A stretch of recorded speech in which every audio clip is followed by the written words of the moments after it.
Okay, so sa video na to, try naman natin ngayon mag-solve ng isang problem about trigonometry. So meron tayong problem dito. A railroad curve is to be laid out on a circle. What radius should be used if the track is to change direction by 25 degrees in a distance of 36 meters? Okay, so first siguro try muna nating i-illustrate itong problem na to para mas ma-visualize natin kung ano yung mga gagamitin nating variables and formulas. So, meron daw tayong railroad curve and ilalade daw yun sa isang circle. So, kunyari, meron tayong circle dito. So, let's assume perfect circle to. Ayan. Tapos, i-lade out daw natin yung railroad curve dito. Tapos ngayon, ang hinahanap is yung radius na kung saan yung track is mag-change siya ng 25 degrees with a distance of 36 meters. So, kunyari, ito yung center ng circle natin. And ito yung starting point, siguro.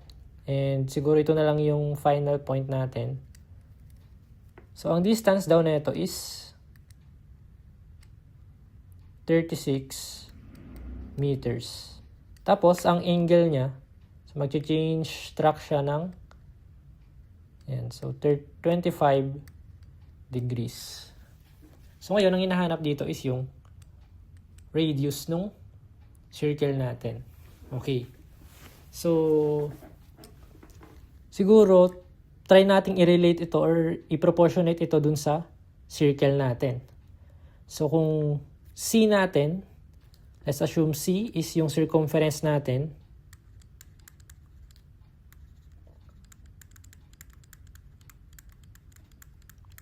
So, i-proportion natin siya dun sa nakuha nating arc.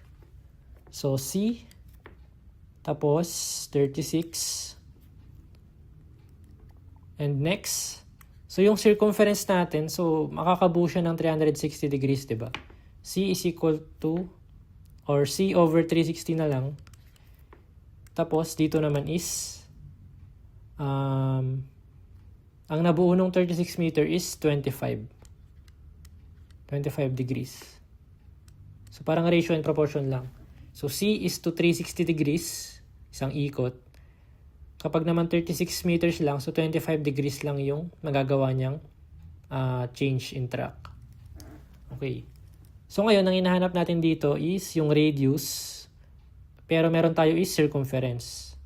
Pero alam naman natin, di ba, na ang formula for circumference is 2 pi r. So, pwede nating palitan yan.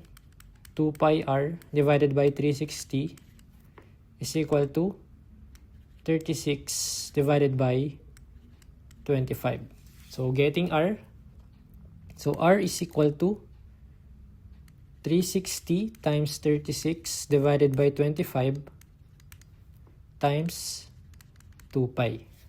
So, try natin if makukuha natin yung sagot. So, 360 times 36 divided by 25 times 2 times pi. So, ang sagot natin is 82.51. 82.51 meters. Okay, so ito na yung R natin dito. Ito yung distance from the center to the outer portion ng circle natin. So, 82.51. So, ang sagot natin for this problem is letter A. Which is exactly naman na nakuha natin, no? 82.51. Ayan. Okay. So, with that, thank you again sa pakikinig and panonood. Bye, guys!